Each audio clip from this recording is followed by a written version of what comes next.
त्याचबरोबर संपूर्ण देशामध्ये ऑक्सिजनचा तुटवडा निर्माण होते, त्याचबरोबर रेमडेसिवीरचा पण तुटवडा निर्माण झालेला आहे, सत्य परिस्थिती. पण ही सगळी परिस्थिती असताना काही लोकांना राजकारण शिवाय काय करता येत नाही, ही सत्य परिस्थिती. महाराष्ट्रामध्ये भारतीय जनता पक्षाने कुठेतरी गेली 4-5 दिवसापूर्वी जी परिस्थिती होती, कुठेतरी सरकार कामच करत नाही, रेमडेसिवीर उपलब्ध करून देत नाही, असा प्रचार एक महाराष्ट्रामध्ये सुरू केला होता. पण सत्य परिस्थिती वेगळी आहे. या देशामध्ये 7 कंपन्या असे आहे की ज्यांना रेमडेसिवीर उत्पादन करण्याचा आणि मार्केटिंग करण्याचा अधिकार किंवा परमिशन केंद्र सरकारने या 7 कंपन्यांना दिलेली. त्याचबरोबर 17 कंपनी अशी आहे की जे निर्यातीसाठी स्वतःच्या औषधं बनवू शकतात आणि 2 कंपनीच्या माध्यमातून जगामध्ये ते पुरवठा करू शकतात. या देशामध्ये ज्या दिवसापासून आकडे वाढण्याची सुरुवात झाली, मग रेमडेसिवीर कुठेतरी हे भेटत नाही असं एक चित्र निर्माण झालं. त्या काळामध्ये भारतीय जनता पक्षाच्या सुरतच्या कार्यालयामध्ये मोफत रेमडेसिवीर वाटपचा कार्यक्रम घेण्यात आला. निश्चित रूपाने त्याच्यावर आम्ही बोट ठेवल्यानंतर तिकडचे मुख्यमंत्री महोदयांनी सांगितलं की आम्ही तशी काही परवानगी दिली नाही, साठा कुठून आला त्याच्या आम्हाला माहित नाही, असं कुठेतरी गुजरातचे मुख्यमंत्र्यांनी सांगितलं. पण त्या दिवसापासून भारतीय जनता पक्षाचे काही नेते की आम्ही 50,000 वायल या महाराष्ट्र सरकारला आणून देऊ असा दावा करू लागले. पण सत्य परिस्थिती वेगळी आहे. कुठेतरी भारतीय जनता पक्षाच्या माध्यमातून या महाराष्ट्रामध्ये एप्रिलच्या पहिल्या आठवड्यापासून रेमडेसिवीरचा साठा त्यांच्या गोडाऊन्स मध्ये उपलब्ध झाला होता. आपल्याला माहिती देऊ इच्छितो की हिरा ग्रुप चालवणारे एक भारतीय जनता पक्षाचे नेते आहे. मागच्या काळामध्ये ते जलगाव अंबळनेर येथून अपक्ष निवडून आले होते. 2019च्या निवडणुकीमध्ये ते भारतीय जनता पक्षाच्या तिकटीवर निवडून आले, हारले. लढल्यानंतर त्यांनी त्या नंदुरबारमध्ये त्यांचे जे हॉटेल आहे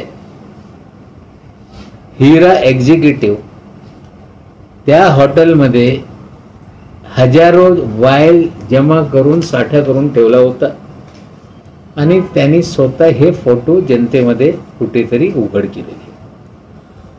2 बॉक्स हे रेमडेसिवीरचे वायल आहे. या औषधा Brook Pharma only for export असा या औषधांवर लिहिण्यात आलेलं आहे. 8 तारखेला त्यांनी रांगा लावून त्या हॉटेलमधून लोकांना वाटप करण्याचं काम केलं. मग स्वतः त्यांनी सांगितलं की 2 दिवस लॉकडाऊन वीकेंड असताना वाटता येणार नाही. मग 12 तारखेला पुन्हा वाटप झाला. सांगताय की 700-800 इंजेक्शन आम्ही वाटले. आमची माहिती आहे की 20,000 पेक्षा जास्त वायल ते लोकांनी ब्रूक फार्माची तिकडे आणून ठेवली होती. ते त्यांनी जलगाव आणि नंदुरबार, धुलिया या 3 जिल्ह्यामध्ये ब्लॅक मार्केट करण्याचं काम केलं.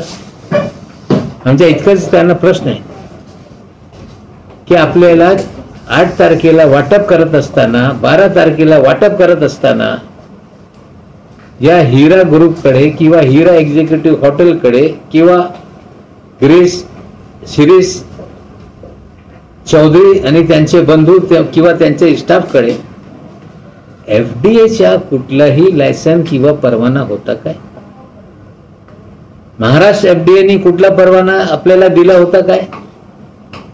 किंवा दीव दमन इथे हे उत्पादन होते त्या FDAने काय परवाना दिला होता काय? म्हणजे एखादा नेता जो आमदार राहिलेला आहे तो बेकायदेशीरपणे 20,000 वायर आणताय, साठा करून ठेवताय, काही वाटताय, काही विकताय, आणि नंतर तेच बहादर, तेच सन्मान्य माजी आमदार दरेकर साहेबांना घेऊन सिंगणे साहेबांना भेटताय की आम्हाला परवानगी मिळवून द्या. 17 तारखेपर्यंत कुठलीही परवानगी देण्यात आली नाही. त्या काळामध्ये मोठ्या संख्येने कुठेतरी या जळगाव जिल्ह्यामध्ये पण हे धंदा सुरूच होता. आजचे तिकडचे राष्ट्रवादी काँग्रेस पक्षाचे आमचे आमदार अनिल भाईदास पाटील साहेबांनी पण मंत्री महोदयांना तक्रार केलेली आहे की या प्रकरणाची चौकशी झाली पाहिजे. आणि माझी माहिती अशी आहे की कुठेतरी FDAने कालच जिल्हा अधिकारी नंदुरबारला पत्र लिहिलेलं आहे की आपण या प्रकरणाची सखोल चौकशी करून कारवाई करा. आम्ही राजकारण करू इच्छित नाही. 3 दिवस अगोदर मी याच्यासाठी एक प्रश्न निर्माण केला होता की आपल्याकडे तुतवडा असताना जे निर्यातसाठी कंपनी आहे त्यांना आमचे अधिकारी संपर्क करत असताना ते आम्हाला द्यायला तयार नाही आणि कुठेतरी अडवणूक होते असा माझ्याकडून स्पष्टपणे सांगण्यात आला होता. आता ब्रूक फार्माच्या विषयी सांगतो. ब्रूक फार्माला महाराष्ट्र सरकारच्या FDAने पत्र दिल्यानंतर केंद्रशासित प्रदेश जिथे ही निर्मिती होते तिकडच्या FDAने सांगितलं की तुम्हाला महाराष्ट्राला देता येत नाही. बहुतांश ही कंपन्या कुठेतरी दीव दमनला आहे किंवा गुजरातमध्ये आहे. तिकडच्या FDA सांगताय महाराष्ट्राला आपल्याला देता येत नाही. मग जो 3 दिवसापूर्वी जो मुद्दा उपस्थित मी केला होता कुठेतरी केंद्राकडून याची अडवणूक होते. मी मुद्दा उपस्थित केल्यानंतर कुठेतरी केंद्रीय आरोग्य मंत्री मुख्यमंत्रीशी त्यांनी संवाद साधला. तुतवडा दूर करण्यासाठी आश्वासनं दिली आणि आम्ही राजकारण करण्यासाठी हा विषय समोर आणला नाही. जनहितासाठी हा विषय समोर आणला होता. पण बेकायदेशीरपणे हे सगळं कारभार किंवा त्याआधी 3-4 दिवस भाजपचे नेते या सरकारला बदनाम करण्याचं काम करत होते. आता कुठेतरी वेगळी परिस्थिती निर्माण झाल्यानंतर या ब्रूक फार्माच्या मालक त्यांना वाचवण्यासाठी माजी मुख्यमंत्री जात आहे, त्यांची वकीलपत्र घेतात आणि 2-3 दिवसापासून भाजपचे सगळे नेते माझ्या बाबतीत बोलत राहत आहे. मी त्यांना इतकंच बोलू इच्छितो की माझ्या जेवाईच्या विषय समोर आणताय. त्याच दिवशी मी स्पष्टपणे सांगितलं होता की कायदेपेक्षा कोणी मोठा नाही, जे काय न्यायालयात होईल ते होईल. आणि देवेंद्रजी सांगताय की नवाब मलिक यांचे जवाईला अटक झाल्यानंतर ते केंद्राच्या विरोधात बोलताय. मग त्यांचे सगळे नेते सांगताय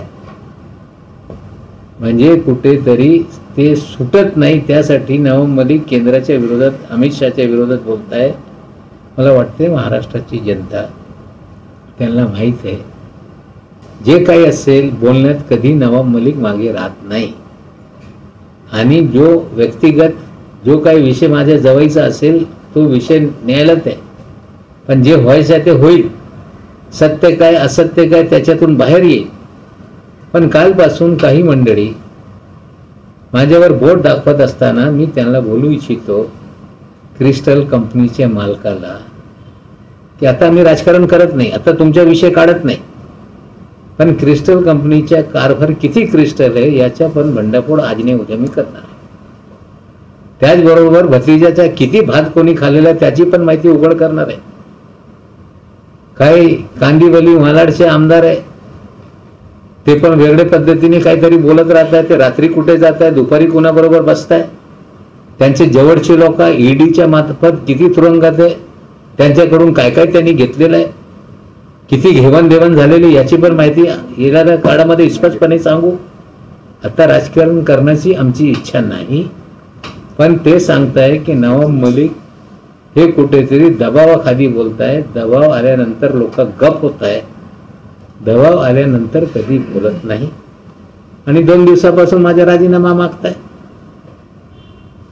पोलीस स्टेशनमध्ये तक्रार दाखल करताय, राज्यपाल महोदयाकडे जात आहे. मी त्यांना विचारू इच्छितो की देशात मोदी ऍक्ट नावाचा कुठला कायदा आलाय काय? त्या कायद्याची अंमलबजावणीचे अधिकार सन्माननीय महामहिम राज्यपाल महोदयांना देण्यात आलेले आहे काय? जर मोदी ऍक्ट आला असेल, अंमलबजावणीचे अधिकार हे राज्यपाल महोदयाकडे असेल तर त्याची माहिती आम्हाला दिली पाहिजे. मला वाटतं जे मुद्दा उपस्थित करतो त्याचं उत्तर आम्हाला अपेक्षित आहे. हे जे साठवण करणारी जी मंडळी आहे त्यांच्यावर कारवाई झाली पाहिजे.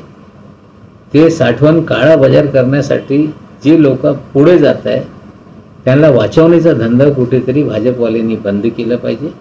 राजकारण करण्याची आमची अजिबात इच्छा नाही.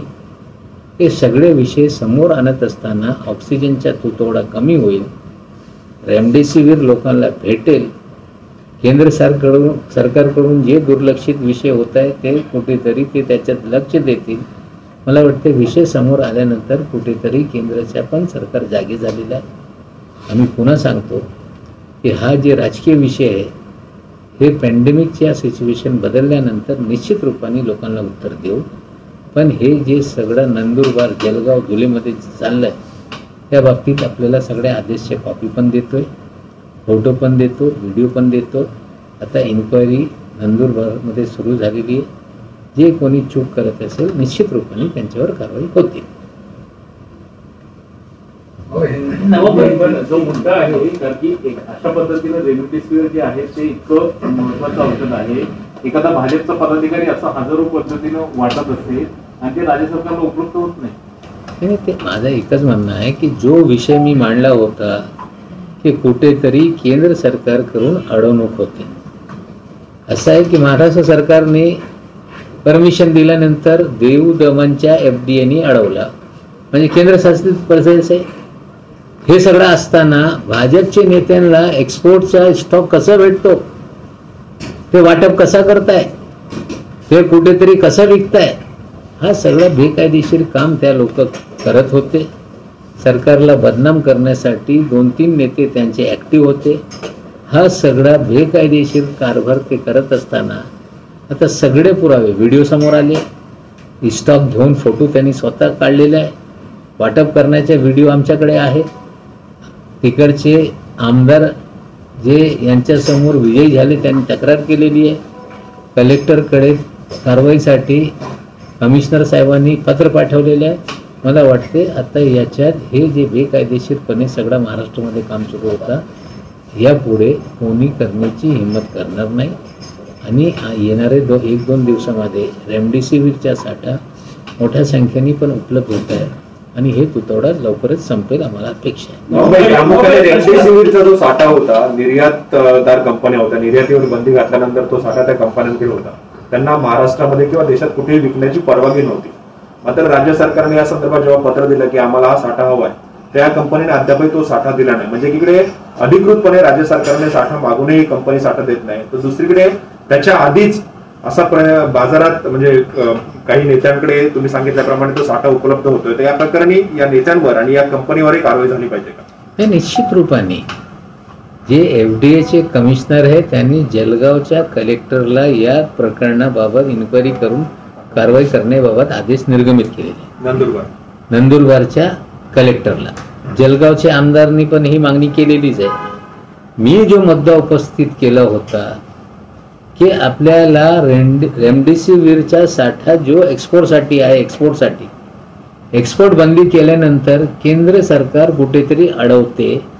म्हणजे देऊ दमन इकडच्या FDA, महाराष्ट्र सरकारच्या FDAने त्यांना परवानगी दिल्यानंतर ते सांगताय तुम्हाला महाराष्ट्राला देता येत नाही.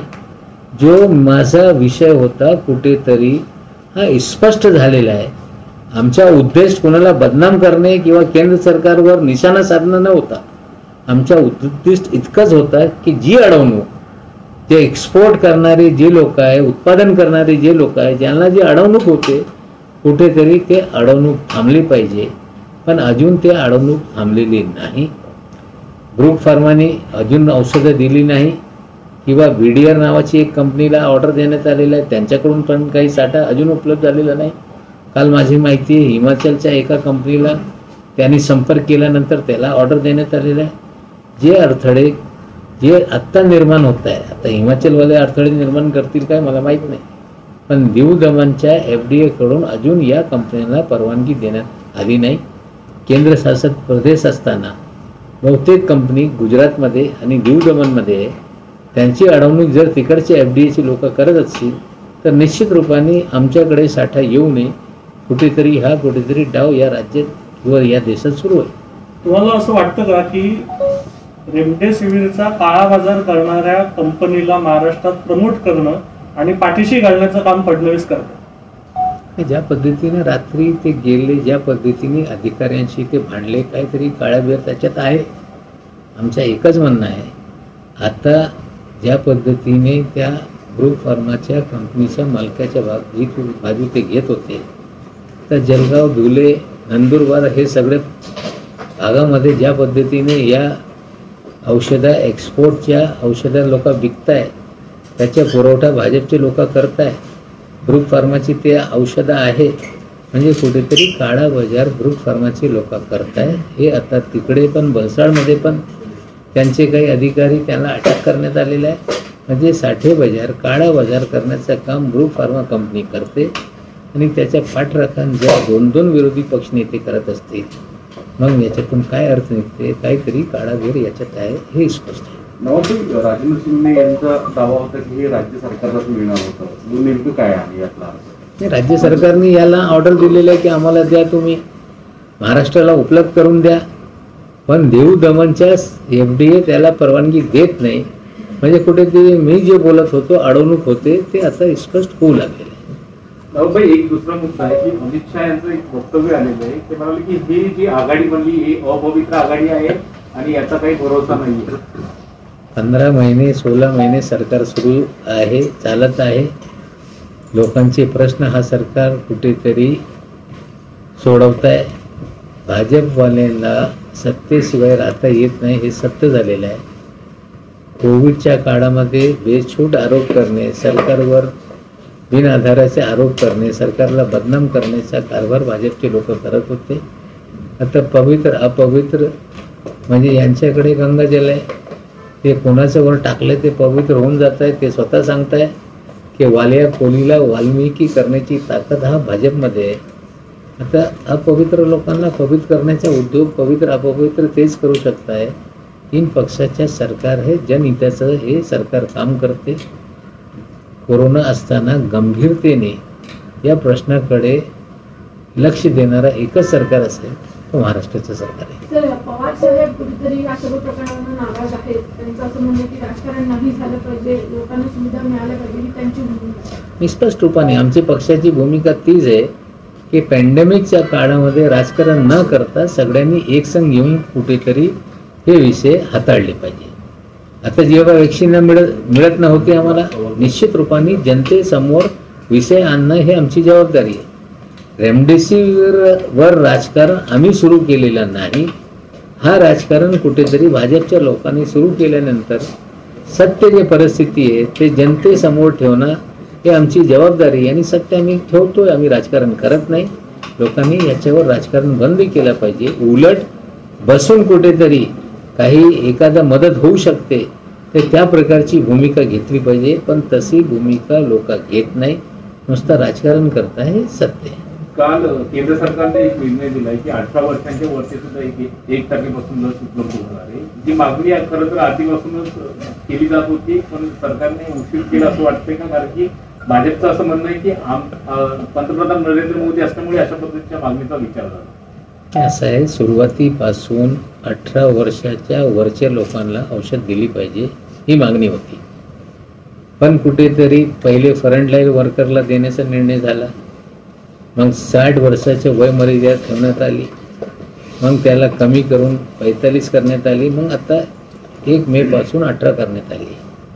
सुरुवातीपासून हे ठेवता आलं असता, पण ज्या पद्धतीने औषध हे म्हणजे लस एक्सपोर्ट करण्यात आली, आधी 2च कंपनी करतील, इतरांना परवानगी देऊ नये किंवा इतर कंपनीला येण्यासाठी आपण मार्ग उघडा करू नये ही भूमिका केंद्राने घेतली होती. जर सुरुवातीलाच की एक्सपोर्ट आम्ही करणार नाही, जे कंपनी उत्पादन करू इच्छिते ते सर्वांना परवानगी देऊ, मला वाटते जर ही भूमिका आधीपासून घेतली असती तर या देशामध्ये अर्धेपेक्षा जास्त लोकसंख्येचं लसीकरण झालं असतं. पण हळूहळू उशिरा निर्णय होत आहे, त्यामुळे कुठेतरी आता कंट्रोल करण्यामध्ये आपण कुठेतरी कमी पडतो. नावबाई, शेवटचा प्रश्न. देवेंद्र फडणवीस यांचे पुतणे आहेत तन्मय फडणवीस म्हणून, त्यांचा एक फोटो व्हायरल होतोय, त्यांनी लस घेतली, पण ज्या पद्धतीनं केंद्र सरकारचा नियम आहे 45 वर्षाच्या वयाच्या वरतीच लोकांना लस उपलब्ध होते, आणि त्यामुळे कुठेतरी एक वाद निर्माण झाला आहे, कारण की अशा पद्धतीनं कमी वयाच्या नातेवाईकाला लस देणं कितपत योग्य आहे? हे बघा, असं आहे की सोबताईचा नातू आहे मला वाटते, त्यांनी लस घेऊन स्वतःच फोटो टाकलेला आहे. आता 18 म्हणजे 45 वर्षाच्या खालचे लोकांना हे मज्जाव आहे. ते फ्रंटलाईन वर्कर आहे की नाही? मग कुठेतरी त्यांनी एकतरी त्या हॉस्पिटलच्या मॅनेजमेंटने सगळे नियम बाजूला ठेवून हे कुठेतरी लसीकरणाचं काम केलं असेल, किंवा केंद्राने सांगितलेलं आहे की कोमॉर्बिड एखादा पेशंट असेल तर त्याला आपण देऊ शकतो. या कोमॉर्बिडचा आधार घेऊन बऱ्याचशा बोगसगिरी लोकांनी केलेली आहे. हे देवेंद्रजीचा हा भावाचा मुलगा असेल किंवा गुजरातमध्ये सर्रास या प्रकारचे कमी वयातले लोक लसी घेता असे सगळे सर्टिफिकेट व्हायरल होत आहे. हे योग्य नाही. मला वाटते जर एखादा डॉक्टरनी कोमॉर्बिडच्या सर्टिफिकेट त्यांना दिलं असेल तर निश्चित रूपाने याची चौकशी करून जे याच्यात दोषी असतील, चूक केली असतील, त्यांच्यावर कारवाई झाली.